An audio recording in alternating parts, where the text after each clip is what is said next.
जंतर मंतर पे भी जब ये बेटी बैठी और एफआईआर लिखवाने के लिए इसको सुप्रीम कोर्ट तक जाना पड़ा, तब लोगों ने मान लिया था कि बीजेपी को इन पहलवान बेटियों से न। घोषणा मंत्री की घोषणाएं हैं, उनको पता है चुनाव नजदीक है और उनकी धरती छिन चुकी है, कुछ बचा नहीं है, तो ताबड़तोड़ ऐसी घोषणाएं करते रहते हैं जो पूरी नहीं हो सकती।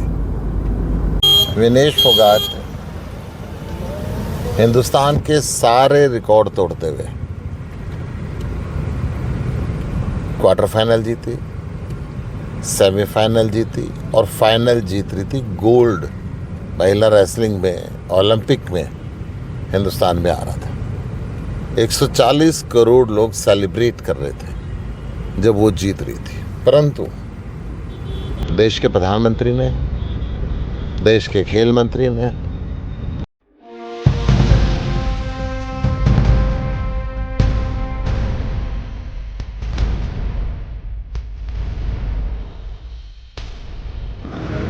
नमस्कार, आप देख रहे हैं नव समाचार। मैं हूं रमाकांत उपाध्याय। मेरे साथ में आम आदमी पार्टी के प्रदेश सुशील गुप्ता जी मौजूद हैं।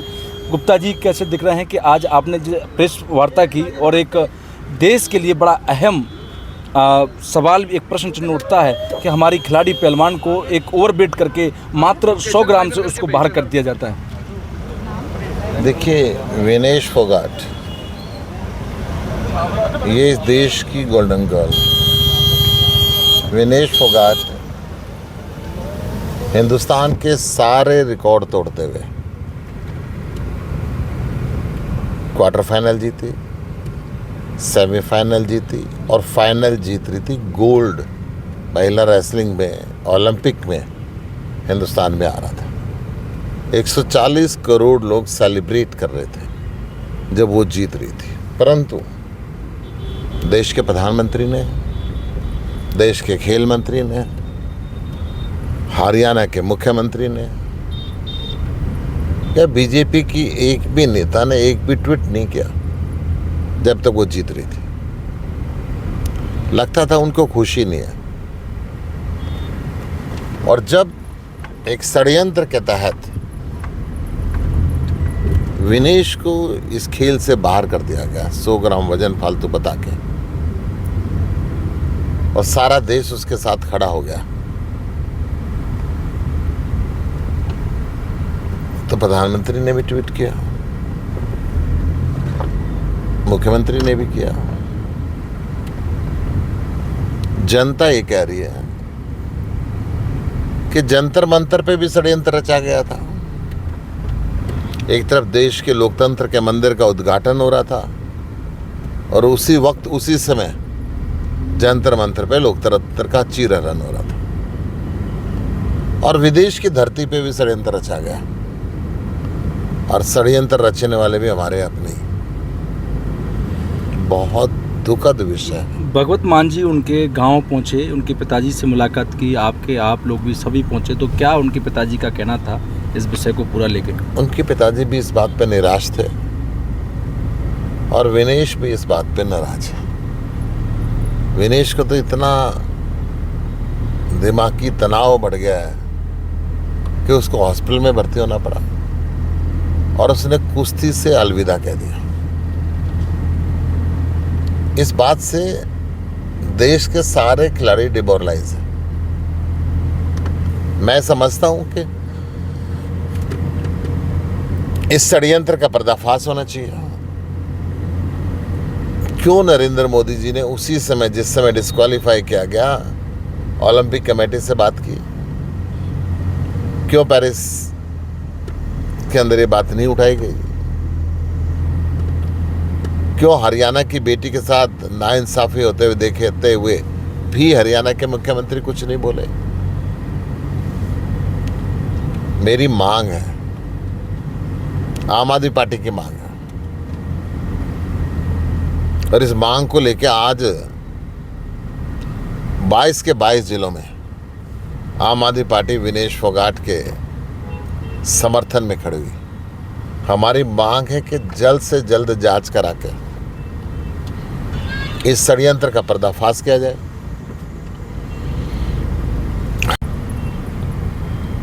उसको ओलंपिक में गोल्ड लेकर वो आती, वो सम्मान दे। और दूसरा मेरा ये कि अभी जिस प्रकार से आप लोग वहाँ पहुँचे, क्या आम आदमी पार्टी ने भी विनेश फोगाट के लिए कोई ऐसी बड़ी घोषणा की है? क्योंकि अब सरकार भी कहने लगी है, भाजपा सरकार, कि जो हमारे सिल्वर वाले पदक वाले को खिलाड़ियों को जो सम्मान मिलना चाहिए वो सम्मान पूरा विनेश फोगाट को मिलेगा। देखिए, सिल्वर का फैसला तो इंटरनेशनल कोर्ट से थोड़ी देर में आ जाएगा, तो ये कोई एहसान नहीं कर रहे। उसका हक था गोल्ड का, जो हक को मरवा दिया, और उसका हक उसको मिलना चाहिए। विदेश में तो नहीं मिला, देश में तो मिले।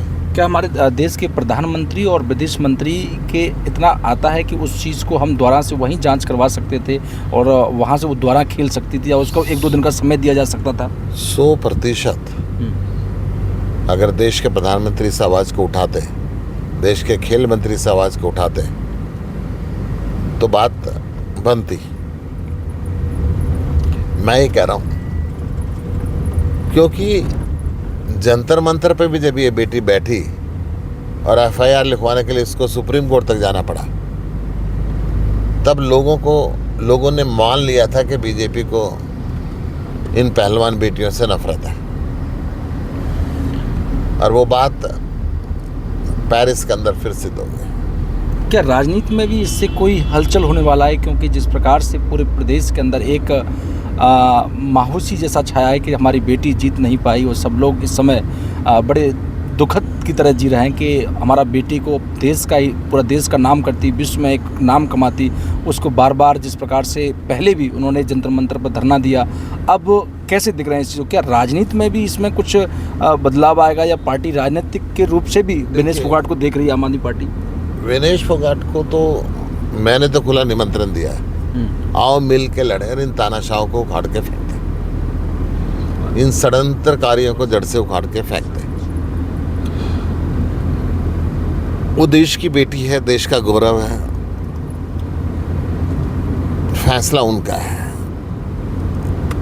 हमारी तो शुभकामनाएं हैं कि वो जिंदगी में तरक्की करें, आगे बढ़े और सारी दुनिया में हिंदुस्तान के नाम को रोशन करें।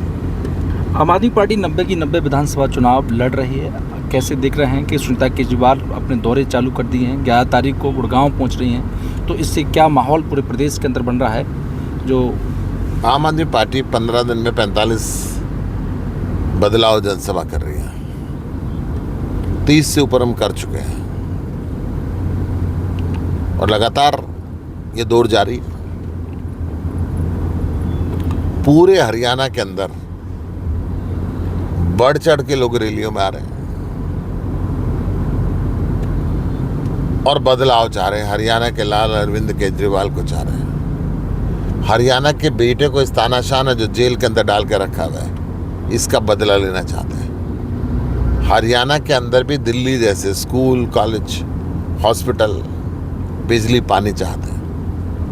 हरियाणा के अंदर भी हर युवक का रोजगार चाहते हैं। हरियाणा का भी नशा मुक्त हाल चाहते हैं। हरियाणा को भी विकसित होना है, शिक्षित होना है। हरियाणा के लाल अरविंद केजरीवाल ये सब करेंगे। लोकसभा में जिस प्रकार से सुशील गुप्ता जी को बहुत अच्छे आपको वोट मिले, और दूसरी बात आपको वहाँ पर समय मिला कि आप वहाँ समय पर आप पहुँच गए थे चुनाव लड़ने के लिए, तो क्या अब यहाँ पर आम आदमी पार्टी अपने कैंडिडेटों को 15 अगस्त तक क्या कुछ घोषणा करेगी? मैं ये कह सकता हूँ कि आम आदमी पार्टी 15 अगस्त की तो मैं बात नहीं करता, मगर बाकी सबसे जल्दी हम कुछ न कुछ घोषणाएं करेंगे। 90 विधानसभा में से जी। अभी आज पटौदी विधानसभा, पटौदी को जिला बनाने की आज एक महापंचायत हुई है, जिसमें उन्होंने मांग की है कि अब पटौदी को गुड़गांव से अलग कर दिया जाए, क्योंकि बहुत सारी समस्याएं आती हैं। कोर्ट को लेके भी उन्होंने मांग की कि पटौदी का अपना एक खुद यहाँ पर डिस्ट्रिक्ट कोर्ट बने, और यहाँ पर अपना DC बैठे और यहाँ पर SP बैठे। तो इन सब चीज़ों को कैसे देखते हैं जनता के साथ? एक जिले के अंदर ना बराबर का डेवलपमेंट होना चाहिए। इस जिले की जो 4 विधानसभाएं हैं, सोना, बादशाहपुर, गुड़गांव और पटौदी, इन 4 विधानसभाओं में सबसे कम डेवलपमेंट पटौदी में हुई है। बाकी 3 विधानसभाओं में जबरदस्त डेवलपमेंट हुई है। वो डेवलपमेंट इंफ्रास्ट्रक्चर को लेकर है। हालांकि बाकी 3 विधानसभाओं में भी कूड़े के ढेर हैं। बरसात में सड़कें नदी बन जाती हैं, परंतु पटौदी विधानसभा में ऐसा कुछ नहीं हुआ। तो पटौदी विधानसभा के लोग अपने आप को कहीं ना कहीं पीछे मानते हैं, तो उनकी मांग जायज है। जिला बनेगा तो डेवलपमेंट वहाँ भी आएंगे। चुनाव नज़दीक है। नायब सिंह सैनी वर्तमान मुख्यमंत्री आए दिन अपनी नई नई घोषणाएं कर रहे हैं। कल तो उन्होंने पत्रकारों के लिए भी ऑफर खोल दिए। कैसे देख रहे हैं ये सारी बातों को? घोषणा मंत्री की घोषणाएं हैं, उनको पता है चुनाव नज़दीक और उनकी धरती छिन चुकी है, कुछ बचा नहीं है, तो ताबड़तोड़ ऐसी घोषणाएं करते रहते हैं जो पूरी नहीं हो सकती। चुनाव की आचार संहिता लगने वाली है, फिर उसका बहाना ले लेंगे आचार संहिता लग गई। तो ये लोगों को मूर्ख बनाने के लिए घोषणाएं कर रहे हैं। यह कैसे दिख रहा है कि इस बार मनोहर लाल खट्टर की चलेगी भाजपा में, या फिर नायब सिंह सैनी भी अपनी दमखम दिखाएंगे या घोषणाएं करेंगे? देखिए, टिकटों में बीजेपी के अंदर किसको कुछ बचा नहीं है, तो ताबड़तोड़ ऐसी घोषणाएं करते रहते हैं जो पूरी नहीं हो सकती। चुनाव की आचार संहिता लगने वाली है, फिर उसका बहाना ले लेंगे आचार संहिता लग गई। तो ये लोगों को मूर्ख बनाने के लिए घोषणाएं कर रहे हैं। यह कैसे दिख रहा है कि इस बार मनोहर लाल खट्टर की चलेगी भाजपा में, या फिर नायब सिंह सैनी भी अपनी दमखम दिखाएंगे या घोषणाएं करेंगे? देखिए, टिकटों में बीजेपी के अंदर किसको कब हटा दिया जाए, उसमें किसको कब बना दिया जाए, योग्यता का कोई हिसाब नहीं है। एक रात पहले देश के प्रधानमंत्री गले लगाते हैं मोदी जी की, खट्टर साहब के विषय में कहते हैं कि मेरे बचपन के 100 दोस्त थे, एक साइकिल पे जाया करते, एक मोटरसाइकिल पे जाया करते, एक कमरे में रुका करते, इकट्ठा खाना खाया करते, पर उनको केंद्र में लेके अपने साथ सारी जगह गाने चल पड़े, छोड़ेंगे दम मगर के दोस्ती न छोड़ेंगे, और रातों रात सुबह उनको मुख्यमंत्री से हटा दिया। जब उनको लगा कि एक समुदाय विशेष अब तुमसे नाराज होने लगा है, फिर डरते हुए केंद्र में मंत्री बना दिया। थोड़े दिन पहले अमित शाह जी कह के गए कि नायब सैनी की अगुवाई के अंदर चुनाव लड़ा जाएगा। जब उनको लगा कि शायद ये मामला गलत हो गया, तो धर्मेंद्र प्रधान जी से करा दिया कोई परमानेंट नहीं है, कभी भी बदला जा सकता है। तो बीजेपी जाति और धर्म की राजनीति करती है, चेहरे बदलने की राजनीति करती है, और हम काम की राजनीति करते हैं। दोनों में दिन रात का फर्क है। 90 विधानसभा पे कैंडिडेट आम आदमी पार्टी के पास में है इस समय वर्तमान में, क्योंकि भाजपा का कहना है कि उनके पास कैंडिडेट नहीं है। दूसरा उनका कहना है कि अब दिन प्रतिदिन उनका वर्चस्व और कम होता जा रहा है देश के अंदर। दिल्ली में कम हो रहा है। तो बोले छलनी भी क्या बोले, भाजपा जब सांसद लड़ाती है तो आधे से फालतू उधार के, जब विधायक लड़ाती है तो आधे से फालतू उधार के। इनको अपने आदमियों पे तो कॉन्फिडेंस ही नहीं है। आम आदमी पार्टी आम व्यक्ति को चुनाव लड़ाती है, एक ढाबे वाले से मेयरों का हराती है, ऑटो रिक्शा वाले से मंत्री को हराती है, एक मोबाइल मैकेनिक से इनके मुख्यमंत्रियों को हरवाती है। तो ये कौन से चेहरों को ढूंढ रहे हैं हमारे पास, जिनके दादा परदादा एमपी एमएलए थे, जो मंत्री रहे? ये हिंदुस्तान की आम जनता को जनता नहीं समझते। मेरा अंतिम सवाल, कैसे देख रहे हैं कि इस बार चुनाव अब बहुत समय कम है, आम आदमी पार्टी कितनी सीटों पर इस बार 90 विधानसभा में जीत पाएगी? 90 के 90 लड़ेगी और बहुमत से सरकार बनाएगी। बहुमत से सरकार आम आदमी पार्टी बनाएगी जी।